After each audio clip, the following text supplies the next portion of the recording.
Right, very good. So we're continuing on with Sri Sarada Devi and her divine play on the Holy Mother and looking at the ideas of God as through the feminine. In tonight's chapter, it's an interesting thing with Holy Mother because we think, oh, she's a avatar. How come she's an incarnation of God? Why does she need training? But if you look at Sri Ramakrishna, he also had many different trainers, many different gurus that trained him and brought him up, and brought him, kind of through the highest realization. And you think, oh, but if he's an incarnation, why doesn't he always already know these things? And the incarnation apparently has a very thin kind of membrane covering. So they have an awareness of their divinity, of their specialty, but I guess the practicality of it or the manifestations of it is something that still has to come through. Because when they step into Maya, we know from the scriptures that they take on all of our troubles and a lot of our propensity for delusion, and so there is a certain amount of work that has to be done. And there is some possibility, I suppose, of failure. And I'm getting that from that story of Vivekananda when Thakur makes that statement, I want to say something to you, but I'm afraid to lose you, uh, kind of thing, when he was training Vivekananda. So there's some wonderful mystery around that. I don't think that there's concrete answers, and I don't think that it's the same for every avatar. I think this continual flow of change without repetition that we experience in life. I think the avatars are part of that as well. Part of that constant change and flow and unique process that we see in each of the divine plays when the beloved came. I'd like to come up with a name, or I'd like to know the name, maybe word of the name that's transcendent to form. The avatar. It seems to me, anyway, from studies so far, that the avatar is singular, that it's the divine, right? And so that it's the same divine being. We'll call him beloved, maybe. We are the same divine being coming over and over and over again. So that which was Buddha was also Krishna, was also Rama, was also Jesus, was also Chaitanya, or whoever else anybody would want to put in that list according to their own faith or conviction. That it's not multiple people coming, it's the one divine manifesting. And of course, coming at the time and place with the emphasis in the message that is appropriate for the time. So the general understanding that's kind of forming for me, and if you have ideas around it, I'd love to hear it. But the general idea of forming is this oneness of religion, that there weren't all of these. The intention doesn't seem to have been, because it seems to be, I don't know, at least I see signs of it, certainly in Ramakrishna, of now kind of a gathering. Because the world used to be so much smaller and we were much more isolated in our countries and our continents, and we couldn't get to see each other in 4 hours.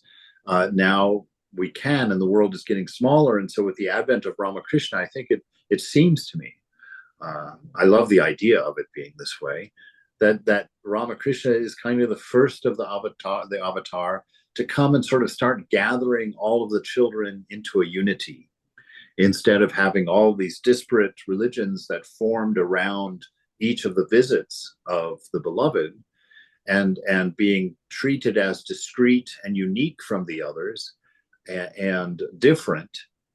That now that they've been around and we have their scriptures and we have their teachings and we can put them all on a desk in front of us and sit there and dedicate ourselves to a good look at them, and with the help of Ramakrishna's hints everywhere, we begin to see that there are not multiple religions, that religion is not a plural, that there's a singular religion, that we have only had partial knowledge of, and that would be we, the world we, and that partial knowledge has caused us to keep these things discrete and separate. And then, of course, our egos very much enjoy discrete and separate.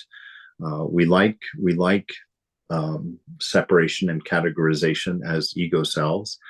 And so the religion of the Sanatana Dharma became multiple and has existed that way until now, with lots of, God, must I remember this? The people fighting even now over it in horrible ways. And this, with what's going on overseas in Israel right now, and the Palestinians and this horrible tendency of religious people to mix their ego with their practice, with their religious tradition, and turning it on its head. It's not just the Jews, and it's not just Islam. It's every religion has done it in its time, and made the same mistake. And what it comes down to is the importance of you and I doing our practice, because we're not immune from these kinds of things. And if it ever comes to our day to get egotistical about our spirituality and our beliefs, and to rise up against the others, we have to have a strong enough relationship with the divine to see that that's egoism, and to see that that has no place in religion, and to not go there. And so now that I've wandered all the way over to this area, let's turn around and go all the way back to Holy Mother. It is part of the divine play. And so I guess the one, if you're reaching for a positive and you're willing to kind of close your eyes to a lot of things, it's nice that people's religious feeling and dedication has gone so deep. But it's horribly unfortunate that it has not manifested in a real commitment to the poor, or a real commitment to the broken, or a real commitment to peace, but rather has taken the very low chakra approach of violence and of struggle. So anyway, the Holy Mother has come onto the scene. Vivekananda made some statements that he thinks that this would help the world condition quite a bit to understand the divine as the feminine divine. And that he said that the West has had God as father too long, and has misunderstood a lot of aspects because of that. And so now we get to see the divine as mother. And Sri Ramakrishna in his play, I think pretty much every time that the beloved comes, the feminine is always represented with him. That both the feminine and the masculine representation come at the time of the incarnation. And so Holy Mother is that in Thakur's time. We've got Sita, and we've got Mother Mary, and Radu. So all of these divine consorts coming in and playing their part in the divine play. So Holy Mother's training. Swami, we'll jump in here. Yes. What page are we on? I'm sorry, Miss Celeste. 103. 3? Okay. Thank you so much. Sure. Holy Mother's training. Ramakrishna trained Holy Mother in social customs as well as in spiritual practices. So it's interesting, both those things would not necessarily be known by the avatar, the social customs that they're stepping into. And the spiritual practice, I don't know. The 7 rishis were in meditation, so there must be spiritual practices beyond this reality or this existence. And so Thakur trained them, was training Holy Mother in this, and simultaneously this more. He's already gone through a lot of his training at this point, but nonetheless, it says it is amazing how he made her a role model for other women. He used to say, women must be active. They should not sit idle. Otherwise, useless and injurious thoughts will fill their minds. Seems like we read that. All right. Maybe it's a repeat. Yes. Otherwise, what's that? It's a repeat, right? Okay, good. Thanks. They should not sit idle, otherwise useless and injurious thoughts will fill their minds.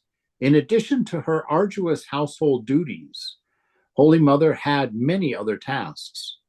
One day, the master gave her some jute fiber and asked her to plait it into slings for hanging pots of sweets in his room. She made a pillow with the leftover fibers. She slept on a hard mat under which she spread some burlap. Referring to the austere bed later on, she said to her devotees, "Now I use a soft pillow and mattress. How different from the hard bed that I slept on at Dakshineshwar. But I slept as well then as I do now. I don't notice any difference." That's true renunciation right there. When you don't notice any difference, it's not that you refuse to sleep in a bed because it's too luxurious and you want to be renouncing.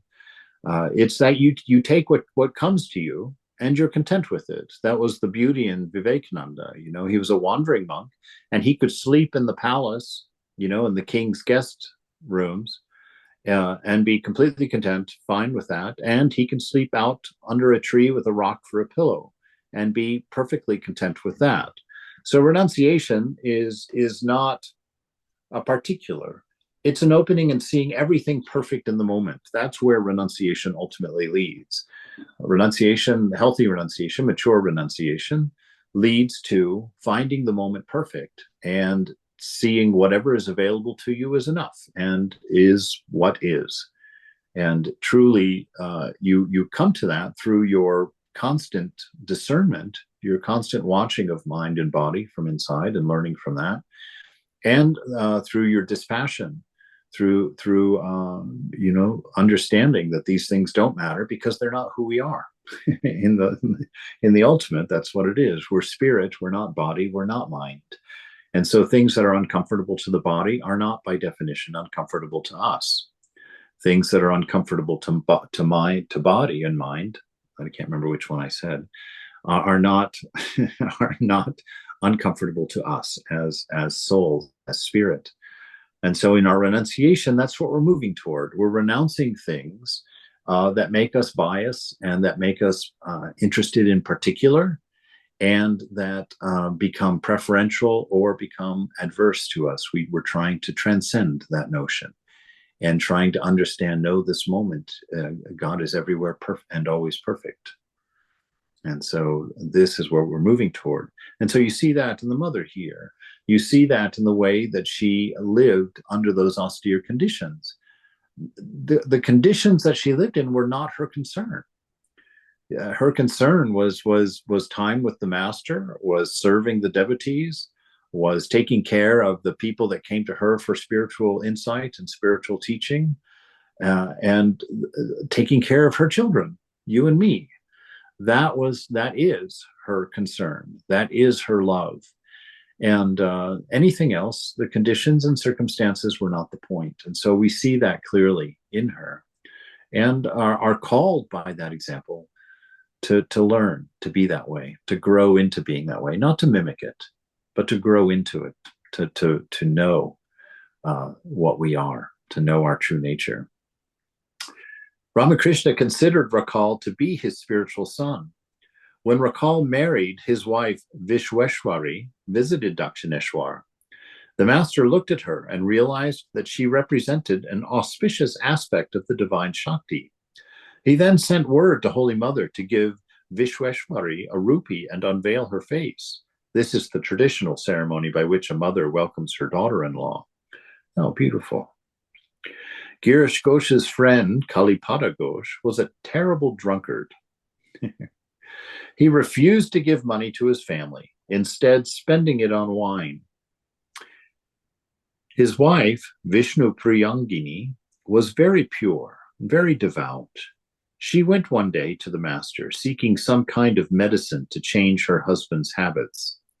The master sent her to Holy Mother, saying, "There is a woman who lives in the Nahabat. She knows all of those things. She will give you the medicine." Holy Mother was then performing her daily worship.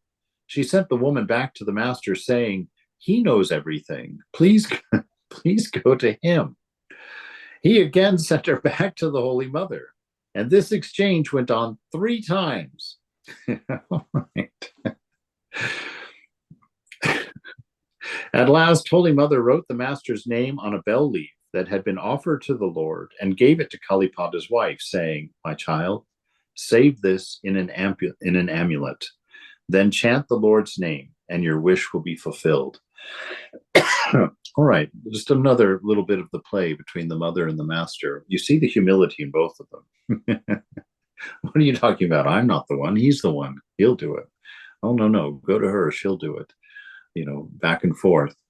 And the faith of Kalipada here, who went back and forth 3 times, didn't get offended or didn't get angry at it, but ran the gamut, as it were, and got her amulet, got her blessing from the Divine Mother. But you see, the Divine Mother actually says, "Okay, fine, I'll give it to you. But what I'm going to give you is a piece of paper with Ramakrishna's name on it." So again, we see the play going back and forth. So take this and put it in an amulet and chant the Lord's name, and your wish will be fulfilled. After Kalipada's wife had chanted the Lord's name for 12 years, 12 years, okay. This is why perseverance and endurance is very, very important to us as spiritual seekers. We can't measure things in human time. The beloved is working on his time. and sometimes, unfortunately for us, that time, 1,000 years is like a day or a minute or whatever the arrangements are. You'll have to get the conversion from Google. But this notion that 12 years she went on, if you think about that, I mean, if you just meditate on that for a moment, that she goes to get an answer for help with her husband. She's given the amulet and told to chant the Lord's name, and she sticks to that for 12 years. That's faith. My beautiful people. That's a beautiful, beautiful, beautiful thing. 12 years she chanted the name of the Lord with that amulet. Kalipada came to visit the master. As soon as he came, the master remarked, "This man has come here after tormenting his wife for 12 years. Kalipada was transformed, and he became a great devotee of the master. So 12 years pays off, right? And so in this spiritual life of ours, the beloved has said, this is our last birth. Those who come to this place, meaning Thakur, this is their last birth. And so he has said, we're coming home. And so we can rest in that faith, like Kalipada's wife did here, and hold on for even 12 years, and maybe longer, to have our prayer fulfilled. But this, in spiritual life, there's definitely no doubt that perseverance is necessary. And that story about the fish that are caught in the net, and the different types of fish that there are, and one of them are the ones that basically swim down into the mud and bury themselves in the mud, even though they're still in the net. They've buried themselves in the net and are in the mud and are telling themselves that they're okay. That's what this story is about not doing. Because as we fight this battle, some of the things we've been battling and fighting in our character, in our person, for our entire spiritual life, sometimes it gets very difficult to keep that going. You're just tired of the struggle. You're just tired of the weird feelings and the experiences that you go through internally as you fight with your demons, as it were. And what ultimately you want to happen is you want them to be okay. You want to make a compromise. You're tired of fighting all this time. You're tired of dealing with this thing. So I'm going to make a compromise. This is going to be my compromise. And you fool yourself through whatever it is, burying yourself in whatever your personal mud might be, and telling yourself that you're fine without dealing with those things. And that is okay in one way only, if it's true faith and grace that is leading you to decide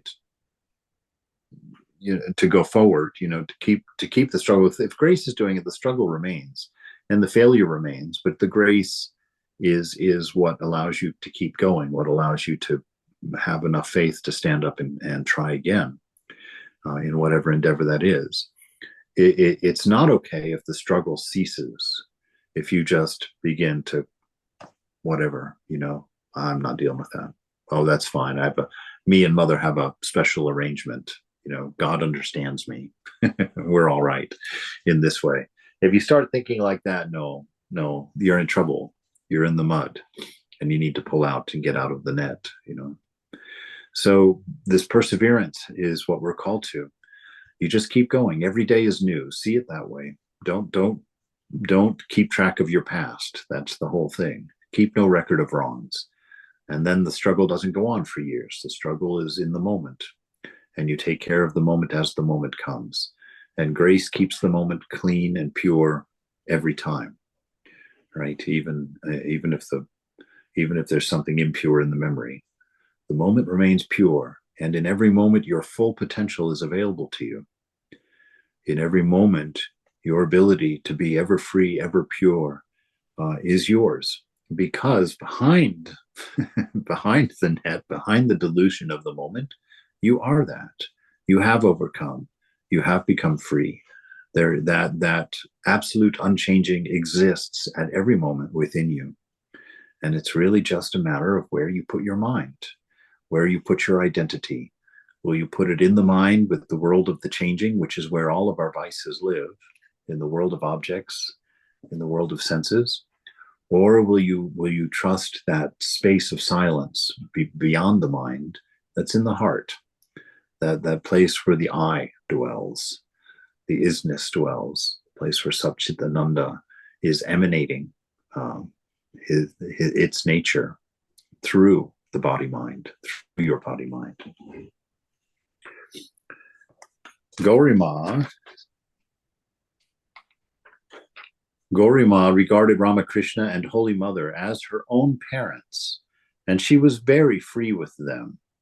She recognized the master to be an avatar and believed that he and Chaitanya were the same. So you see there we get a little bit of the hint of this oneness. She actually had a devotion to the avatar as Chaitanya, but then she sees Chaitanya and Ramakrishna as the same. She understands that the avatar is not different, that which is manifesting, that which is incarnating is always the same one. And so she sees that, and she's accepted him to the point of considering he and Ramakrishna, he and Ma, to be her parents. And this is, we're called to that, to have that divine relationship. You get your choice of what divine relationship you have with the divine. Will God appear to you as father, as lover, as brother, as sister, as mother, as child? All of these forms of worship are available to us, and they're real. Holy Mother, when she tells us that she's our mother, she's not a stand-in for the face of your earthly mother. She demonstrates that one young brahmachari. We read that a few weeks ago, or maybe weeks ago, where she says, "No, look again. I am your true mother." And he turns and looks at her, and falls down and begins weeping because she has become a physical representation of his mother. And her lesson to him was, I am the mother of mothers. I am the motherhood in every woman. I'm the motherhood in every mother, in every family. One day, Ramakrishna was talking to Holy Mother and Gaurima in the Nahabat, and he started teasing Gaurima. He had noticed that she was very fond of Holy Mother, so he asked, "Whom do you love more, her or me?" Gaurima answers in a song. I love this little play here. I just watched a YouTube video this morning where a married couple, they have their dog, one of these yappy little tiny adorable dogs, and they set him down on the ground, and the two of them stand on either side and are, then they turn and they both run in opposite directions to see who the dog loves the best. And the fun of the video is that the dog just starts spinning in circles, chasing its own tail. It doesn't run in either direction, because who do you pick? How can you pick? So let's see what this song is that Gaurima says. "O flute player Krishna, you are never greater than Radha. When people are in trouble, they call for you. But when you are in trouble, your flute sounds the name of Radha. What a beautiful answer. And Thakur would agree. Thakur would agree. He had, there's places where he tells his disciples, you can anger me. That's not a big deal.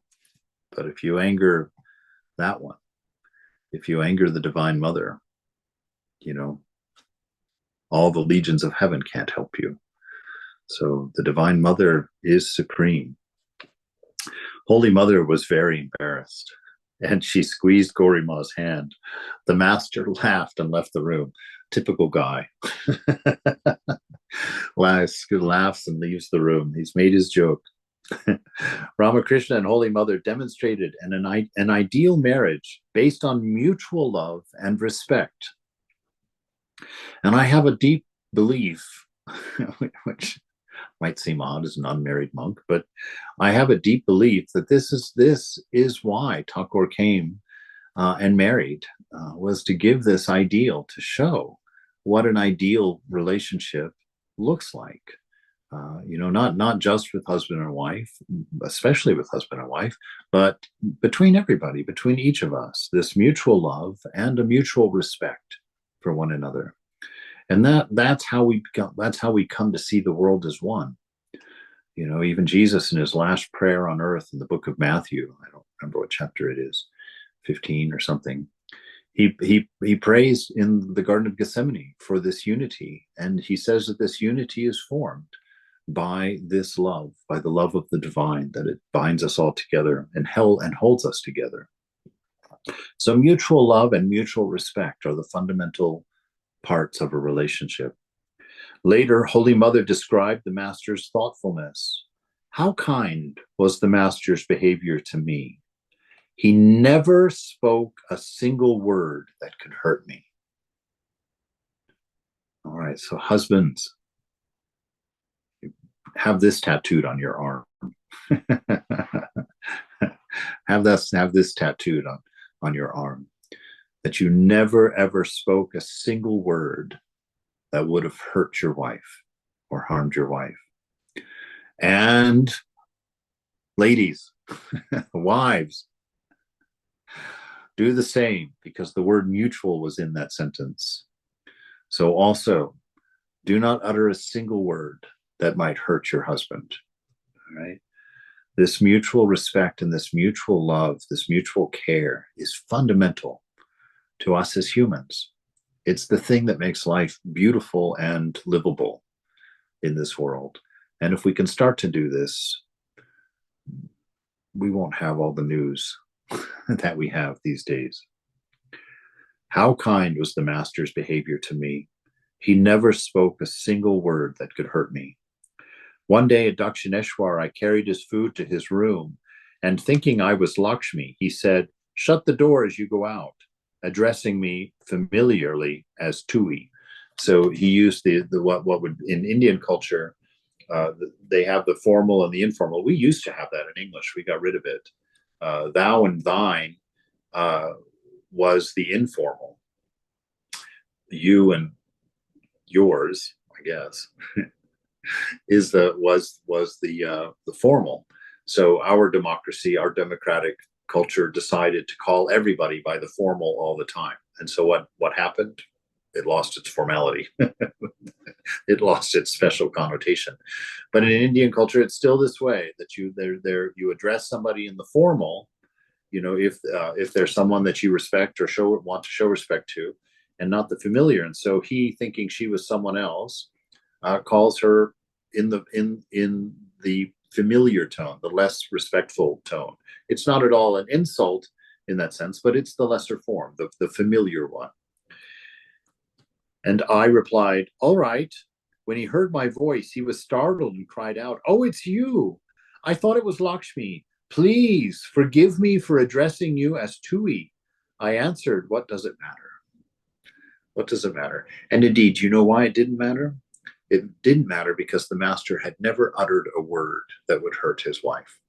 So in this instance, it was fine. But you see how horrified he was that he had accidentally missed an opportunity of showing the highest respect to his wife. And this is that kind of mindfulness that we have to have. Now, in his case, his wife always deserved it, but I'm going to say that that doesn't matter.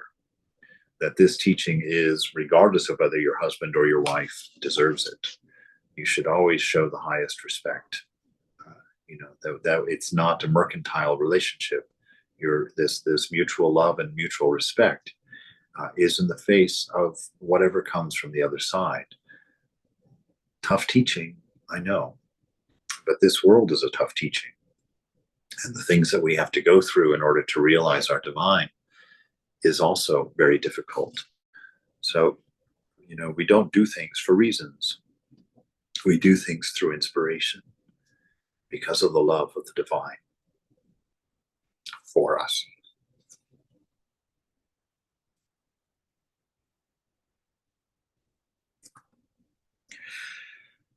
The next morning, the master went to the Nahabat and apologized again to the Holy Mother.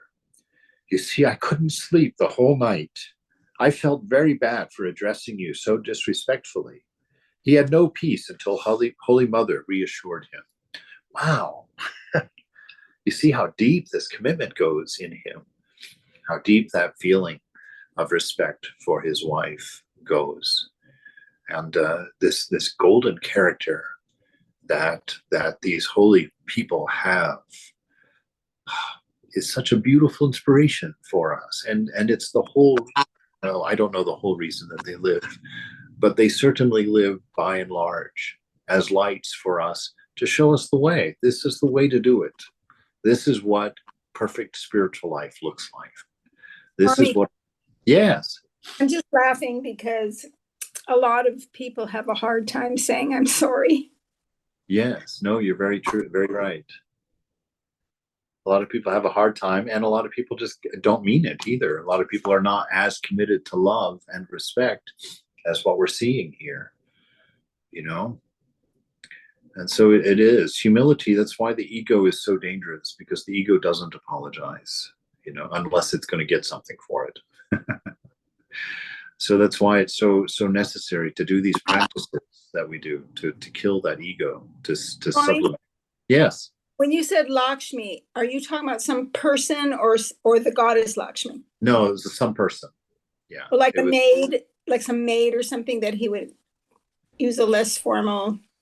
This is I'm embarrassed now because I don't know who Lakshmi is. I think Lakshmi is his niece, yes. I think, and sometimes you address younger kids and all to it's just something informal.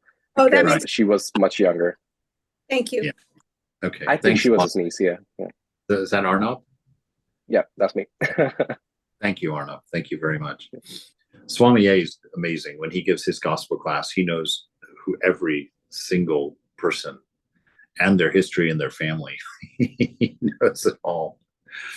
I would like to, but that's not how I read this. that's not what sticks in my head. But yeah, so Lakshmi, his niece, or a younger person whom he would have addressed informally. Like I said, the word's not insulting, it's just less formal than the other word. So Holy Mother had to reassure him he couldn't sleep the whole night because he accidentally disrespected or showed some disrespect to his wife. Tenderheartedness. That's a real tenderheartedness, and this we should keep that in mind when we deal with Thakur, in our own selves, that if we're not showing our proper respect and we're not showing our proper love, that shouldn't be a thing that we can toss off lightly. Even if it is covered by grace, we shouldn't toss it off lightly. We should understand that at least as much as he treats his wife or his wife treats him with this mutual love and mutual respect, that in our relationship with our beloved, with the Divine Mother and Thakur, or whoever our divine ideal is, that we be aware of our respect and we be cognizant of our love for them, and that we don't take it lightly or smallly when we forget their name, or when we forget to think of them, or when we engage in whatever things take our mind away from the divine. So to have this sobriety in our own life, in this very real marriage that we have with our beloved, with the divine, which is why we call them our beloved. The Master saw all women as manifestations of the Divine Mother, so he was always respectful to them. Right? And this is the way, this is how we find that unity. This is how we move toward that unity. This is how we stay at peace with one another. We look past the form. We don't look at the face, we look in the eyes. And we look through their eyes at who is really looking out at us. Because in every set of eyes looking out at you is your beloved, is the divine. No pretense, no metaphor, no simile. Every person that you look at in their eyes, you are being looked at by the beloved, by God. And this is how we maintain this attitude. This is how we grow and negate our ego, by seeing the beloved everywhere, by seeing God in all women and thereby respecting them accordingly, seeing God in all men and being brothers with them accordingly. He taught Holy Mother how to massage his feet, but whenever she did it, he always bowed down to her, always showed his respect, because she was going to rub his feet, which is a very humble thing to do. And so to show her that he recognized that and he appreciated her willingness to do it, he bows down to her and shows his respect to her and shows her, demonstrates. Now, did he need to do that? No, he didn't need to do that. The Holy Mother would have been fine without it, right? But he was careful to do it. And so we don't do this because it's required. This is one of those things that happens when we're living in love, when we're recognizing the divine in each other. These are the things that are inspired. It's not that we now have to start practicing bowing down to people before we have them rub our feet. That's not the teaching. The teaching is showing us that if in fact you are living in mutual love and respect with the people in the world and the divine around you, you're going to act this way. This is what it looks like. Although the Master was a Paramahamsa Sannyasin, a holy man whose mind always dwelt in a higher realm, sometimes he would consult the Holy Mother when making decisions. He said, once I wanted to go to a certain place, and I asked Ramlal's aunt. He doesn't call her his wife. He calls her Ramlal's aunt. So again, because to be his wife is an idea of me and mine, right? And if his mind is always soaring in the heights, he doesn't think in terms of me and mine. And to have a wife involves me and mine. So he wouldn't refer to her that way. He would refer to her, as Ramlal's aunt or any other number of ways that he did. Just like he would never say I for himself. He would always say that this place when he was referring to himself directly. Of course, right in this sentence, he's calling himself I. Thank you, Thakur. I understand. Sometimes he said I, but there was never any egoism behind it. He said, once I wanted to go to a certain place and I asked Ramlal's aunt about it. She forbade me to go, so I could not. During his sadhana, Ramakrishna renounced money, saying, money is clay and clay is money. Later, he could not touch it. The temple manager would give the Master's salary to his nephew Hriday, who kept it in a box. Years earlier, when Ramakrishna had taken the borrowed wedding jewelry from the child Sarada, Chandramani had promised her that Ramakrishna would give jewelry to her later. The Master fulfilled that promise when Holy Mother came to Dakshineshwar. He instructed Hriday, see how much money there is in your box. So again, not even calling it my box. See how much money there is in your box. Have a pair of diamond-cut gold bangles made for her. These would have cost 300 rupees at that time. The Master also gave her all the jewelry that Mathur had made for him when he practiced Madhura Bhava, a sadhana in which he saw himself as Radha. He said, her name is Sarada. She is Saraswati, the goddess of learning. That is why she loves to adorn herself. And so he gives her the 300 rupee. Now his salary if somebody knows the exact numbers, you can correct me, or please do correct me, but I think they got like 12 rupees a month or something for working at the temple, for being the temple manager, temple priest. And so that's a month, 12 rupees a month. And he spent 300 rupees to buy jewelry for the Divine Mother. So it was quite the investment for the mother. And the beauty of it is that he did it in order to fulfill the promise of Chandramani. You know, when he had to take back, when the jewels had to be taken back for the wedding because they had been borrowed. You know, we remember that story from the beginning of the book when Sri Sarada cried as a little girl because she woke up and her jewels were gone. And so Chandramani comforted her and says, well, he will give you better ones. He'll give you more. And so he's making this great sacrifice to fulfill Chandramani's promise. Swami Prabhananda provides this information regarding the jewelry that was given to the Holy Mother.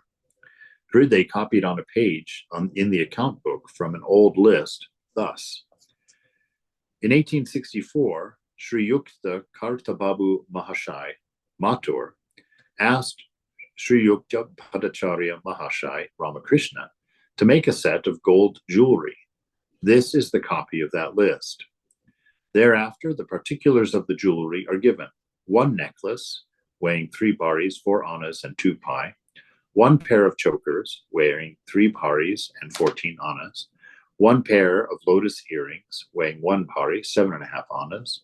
Some more jewelry were made in a second installment. 1 pair of bell-shaped earrings weighing 1 pari, 7.5 annas, price 22 rupees. Other jewelry, 2 paris and 6.5 annas. The total weight of the jewelry came to 12.5 paris of gold, costing 171 rupees, 8 annas, and 1 paisa. On the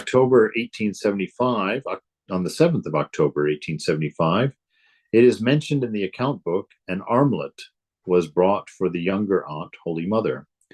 We can safely presume that after Holy Mother's arrival at Dakshineshwar, she started wearing this jewelry, and that Sri Ramakrishna was relieved at fulfilling his mother's promise to little Sarada at Karmarpur in 1859.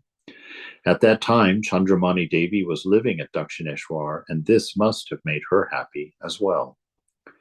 There is another entry in the account book on the 17th of March, 1881. The cost of repairing the nose ring of the younger aunt's maidservant is 1 rupee, and again the cost of silver jewelry for the younger aunt's maidservant is 2 rupees. So Holy Mother not only wore jewelry herself, but also arranged for her maidservant to wear it. So she loaned her jewelry to the maidservant, or at least gave some jewelry to the maidservant. So you can see her care even there. So, are sparklies okay? Yes, absolutely. That's why I'm just reading one of a message just popped up on the screen. Everybody looked up at me in confusion, like, what are you talking about? You know, right. when a woman gets engaged, and sometimes there's a diamond ring. Uh-huh. It's a very lovely experience for many of us. I'm sure. So I'm thinking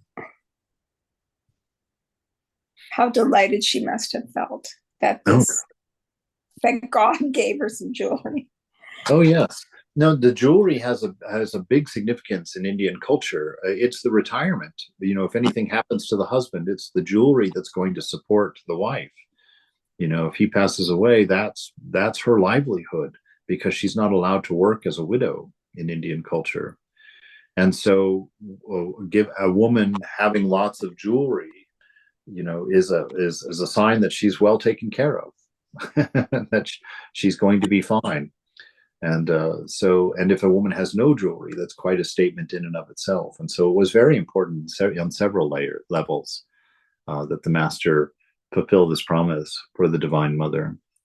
But how tenderly he does it, and how carefully he does it, and not for his own sake, but for the promise of his mother to Sri Sarada. So you just see all around that how aware he is of relationship with the people around him, how careful he is not to offend, and making sure, just like what Jesus tells us. Jesus, there's that quote from the New Testament: "In as far as it has to do with you, live at peace." So for us, it's up to us to make every effort that we can possibly make with everybody in our life in order to live at peace. That means if saying you're sorry will bring peace, then do it. It doesn't matter whether you were right or wrong, in the situation. In as far as it has to do with you, live at peace with everyone. It's a wonderful teaching. And you see that here.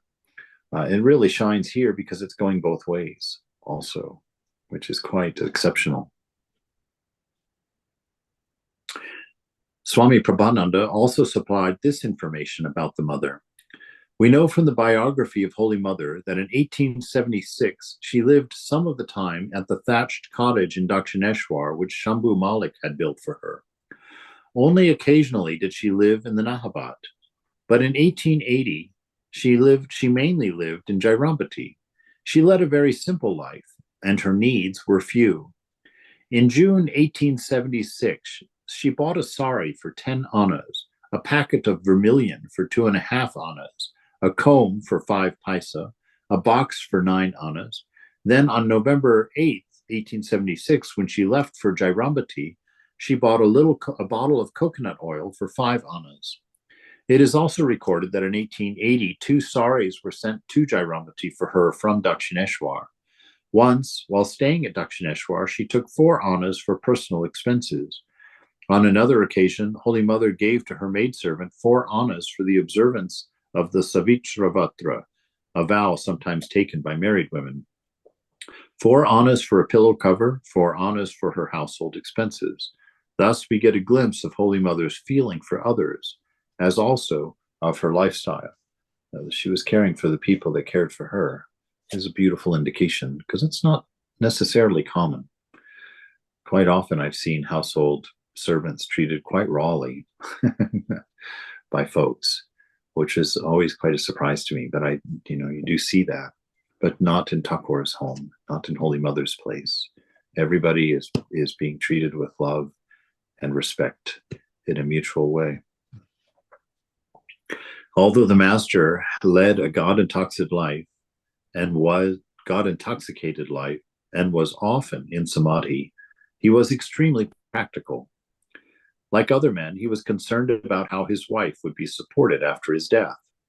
One day he asked her how much money she needed for her monthly expenses. She told him that 5 or 6 rupees should be enough. Evidently, this did not satisfy him. He asked again, "How many chapatis do you eat at night?" The shy Holy Mother blushed at the mention of eating. However, when the master repeatedly asked, she replied, 5 or 6. After thinking a while, the master said, "Then 5 or 6 rupees should be enough."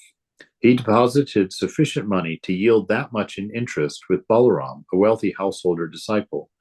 Balaram invested that money and sent Holy Mother 30 rupees every 6 months after Ramakrishna's passing. Beautiful.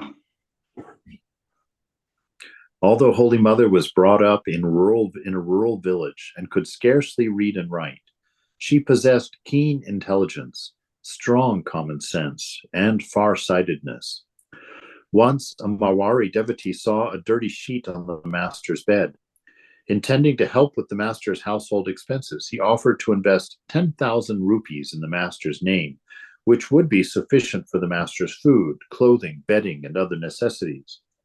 The moment the master heard this proposal, he developed a terrible headache. He prayed to Mother Kali tearfully, "Mother, why are you tempting me again at this stage in my life?" The master refused the devotee's offer. When the devotee insisted, the master decided to test Holy Mother. He sent for her and said, "Look, a devotee wants me to accept this money, which is utterly impossible for me. Now he wants to leave the gift with you. Why don't you accept it?" Holy Mother immediately replied, "What are you saying? How can that be? The money must not be accepted. If I take it, it will be as good as your taking it, because even if it is kept with me, the money will be spent for you. People show you respect for your renunciation. You must refuse the gift. Ramakrishna was relieved that the Holy Mother had passed the test. Holy Mother said that the Master trained her in all domestic matters, such as how to place a wick in a lamp, how to recognize the character of various family members and deal with them appropriately. He also taught her spiritual discipline, singing, meditation, samadhi, and even the knowledge of Brahman.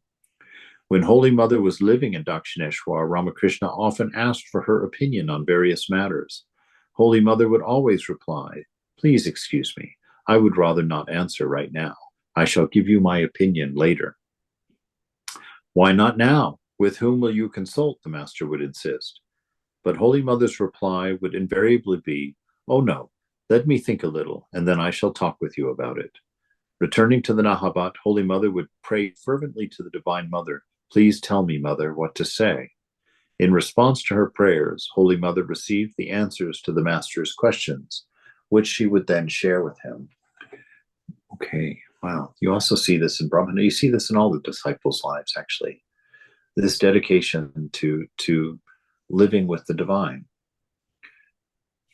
Swami, could you Yes. go back to the thing about the money that who wanted to give Ramakrishna money, or what was that? One of the devotees came and wanted to give 10,000 rupees, which in that day and age was, just think, Mother could live on 5 rupees for a month. Right. So think of how much money 10,000 rupees is in that scale. And this devotee wanted to give this to the Master so that it could go in the bank and it would support him. The Master, that would be a terrible violation. I don't understand, but didn't people give money all the time to keep the Oh, place? yes. So I don't understand. Different. They get, well, it's different because it's 10,000 rupees. And so it would be laying up for the future. You see, sannyasins are not to lay up money for the future. They don't save money for the future because they're dependent on God, not on money. So people give, like, here's some money to get new clothes for the boy. Here's Right. some the puja. Well, they wouldn't name what it was for. They would give money. Like it's customary if you go visit a holy man that you leave some pranami, you leave some money. Not much, just enough to say thank you and to provide for him, because you understand he doesn't work for money. He doesn't live for money. And so, this is one of the responsibilities of householders. Monks cannot exist without householders. Well, so all these people that are mentioned, so-and-so, Ramakrishna told so-and-so to give money for the upkeep of things, or so they're talking about smaller amounts. Well, if it's not for him, then it doesn't matter what amount it is. But because it was being offered to him and it would be laying up money, there would be money in savings for him for the future. That would be a danger to a sannyasin, because a sannyasin always keeps his eyes on Mother for his providing and not on a bank account. Okay, so people gave money for the upkeep of the temple or the ashram, whatever it is, but Ramakrishna personally. So that's the difference was. Well, yeah, and they would give money to him as well, but the money is a modest amount. It's not enough to lay up a savings. It's covering his expenses. But if it's for something else or for someone else, if Ramakrishna was going to start a school, then he probably would accept $10,000 for the school, because it's not for him and it's not taking his dependence off of God. It wouldn't cloud his clarity. Got it. This donation was going to be for him, his upkeep. For his upkeep, and it was going to go in the bank, and the interest on it was going to be enough for him. And so Thakur is like, no, I can't do that. And he chose to see what Mother would say. And she also said the same. It's funny. We all want that. Like us householders, we want a nest egg so we don't have to think about money anymore. Yeah. Well, let me be the first to admit in my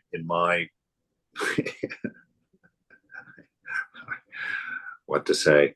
I also, that's exactly what I've shared it with some of you. I don't want to go and talk about it because it was misunderstood the last time I brought it up, but it's a challenge to live from month to month on the grace of God, on the Divine Mother providing money however she's going to provide it. And it's an eye-opening exercise for me, because I was in the monastery for 20 something years, and everything was taken care of. I never had to think or worry about anything. And now I'm in a monastery of one, where the bills come to me. And it's been a wonderful lesson, because let this build your faith. I mean, and let this be a grateful, thankful all around that we're faithful. But that I've been here a year, November is 1 year, and all of you have taken care of me. All of you have given and provided for me, and you don't know how that has built my faith. You don't know how strong that has made me inside, and what a marvel I find it to be. And I'm continually challenged by it, because I also have an ego, and I also have a lower self who would love to have $1 million in the bank and be living off the interest. Ridiculously, it would make the mind more at rest, but that's a lie, because then I would be constantly thinking about what to do with the $1 million, and I would lose what Ramakrishna is, why he's making the decision, because you lose that dependence on Mother. You start thinking, oh, I've got $1 million, no worries, I'll be fine. And your faith switches from the divine to the $1 million. And that's what Thakur is guarding himself against here. Not to put himself in a situation where he's trusting something that can be trusted, that the mind could trust apart from the Mother, or apart from the divine, from God. Right? Now, householders, the teaching's not the same. The householder's responsibility is first to themselves and their family. Oops. It is again. First for himself, herself and the family, and then second to the society around them, or second to the holy men and the holy institutions around them, and thirdly to society at large, to take care of them. So if and to lay up for the people who are dependent on you, to lay up for your children, and to lay up for your wife, and to lay up for those who are going to need to eat and live after you pass. So that's the householder responsibility. Your responsibility is to make money, but it's not all for you. Mother's giving you that money to help you, to help your family, to help holy people, and to help the society around you. And so that's how money is dealt with. So, but even the householders, Swamiji, should not be chasing money, right? Not huh? Yeah, not chasing. Yeah, definitely not chasing money for the sake of chasing money. There's no harm in them making money, and no harm in them accepting and taking positions that will give them more money. But guard the heart in all of that. Guard the heart. Do you consider it yours? Do you treat it as me and my money? And kind of get stuck in that, and greed kind of takes over. So you want to guard that, but there's no problem with a householder making money, and even a householder making a lot of money. It's not the money; it's what you do with the money that will determine whether it's a blessing or a curse to you, right? So that's all. But as long as you understand that the money that you make is given to you, as oddly enough, I had this period, the 3 or 4 months ago, I don't know, I probably mentioned it then, where I was thinking that maybe a job would be good, because I told the mother, I was asking Mother's permission actually, and having this conversation with her, where I was like, it's really stressful for me not knowing how much money's coming or when it's coming. And, kind of, it makes me a little bit nervous. I said, would it be all right if I just got a job, a part-time job, just a small thing somewhere that would just kind of regularly bring in a consistent amount of money that I knew was there? And you know, all of us have our way of communicating with Mother, and so I have my own way. And Mother was so hurt and a little piqued by that suggestion on my part. And the words came very clearly into my mind. And you know, I don't want to give you the idea that I'm in some supernatural state talking to the Divine Mother. It's not like that. I just have my own way of doing my prayers and listening and hearing whatever whatever I hear. And so the Mother the words came to me and the attitude came with it very strongly in my mind. She was offended. She was like, what is this? I provide you money directly and you're uncomfortable and afraid and untrusting that it will always be there or that it will last and that a job would make it reliable. She said, do you not know that even if there's a job between you and me, it's still me giving you the money? It doesn't matter whether it's a job or not.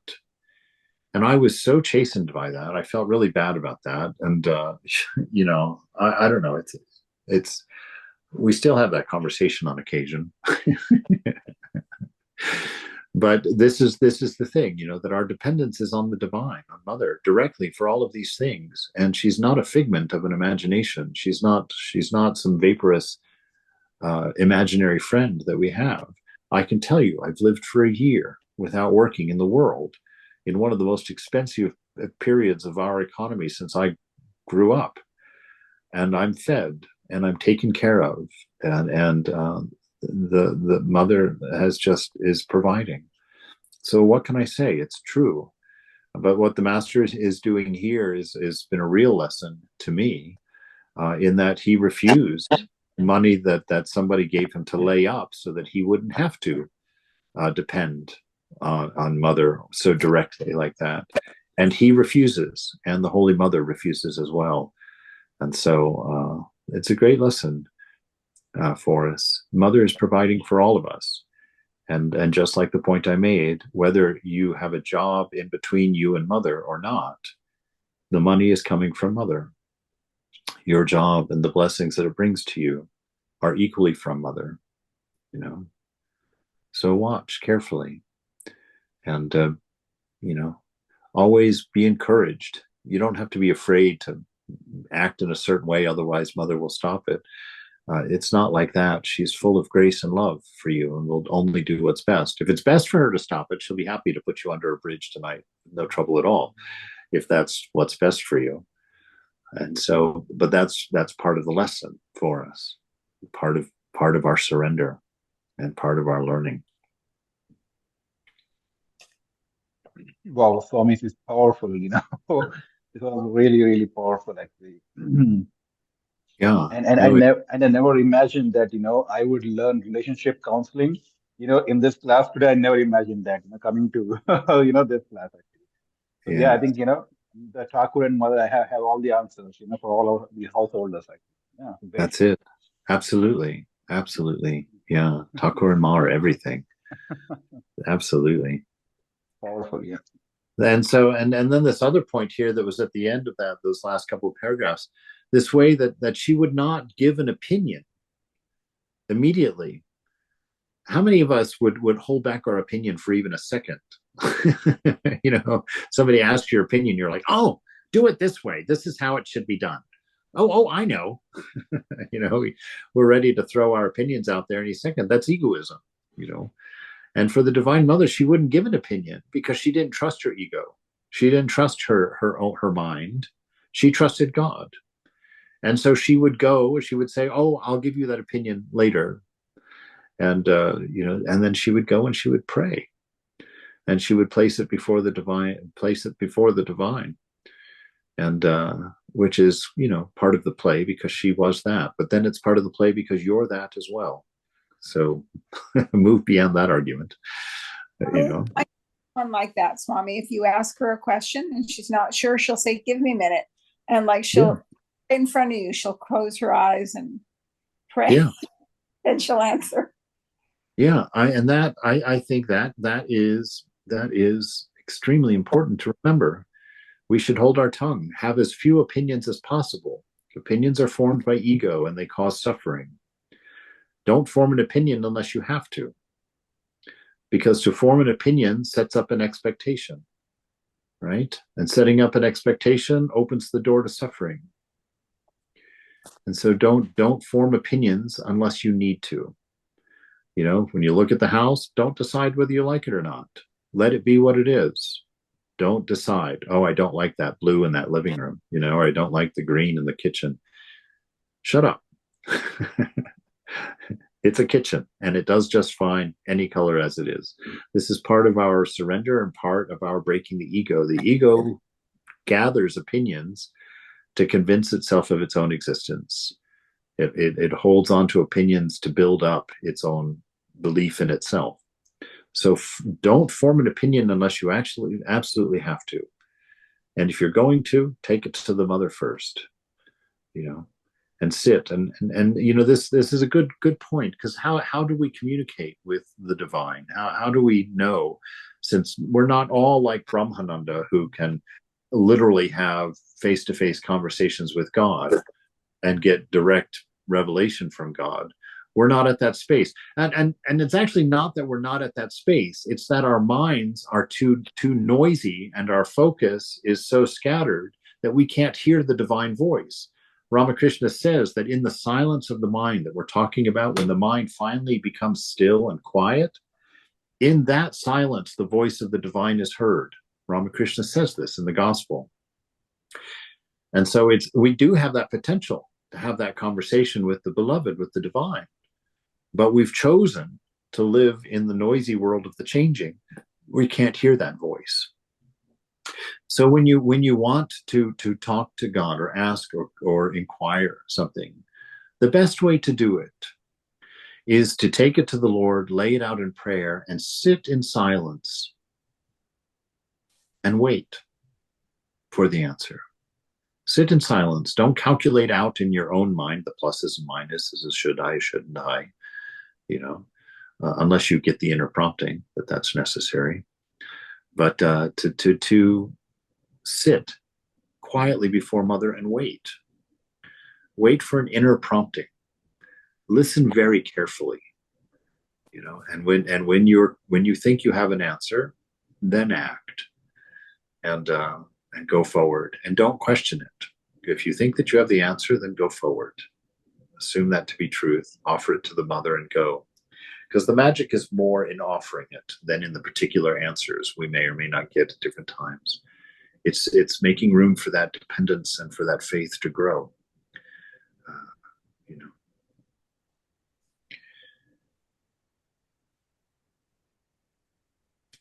In response to her prayers, Mother received the answers to the Master's questions, which she would then share with him. So there you see, the divine does in fact answer, and he gives Mother her directions. And we see that in Brahmananda, and the things that we see in these greats are not unique to the greats.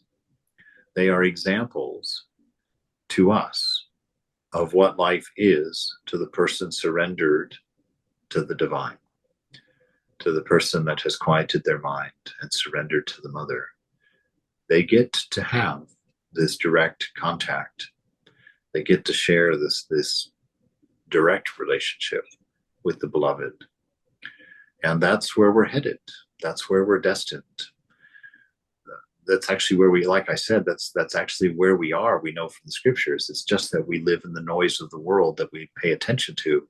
We can't hear the voice of the divine inside, because it comes from stillness. It comes from inner peace. You know, and if that stillness and inner peace is not there, then the voice can't be heard. Oh my gosh, it's 7:16. Nobody says anything.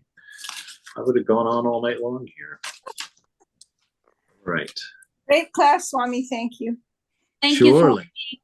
Yeah. Surely. Thank you, Swami.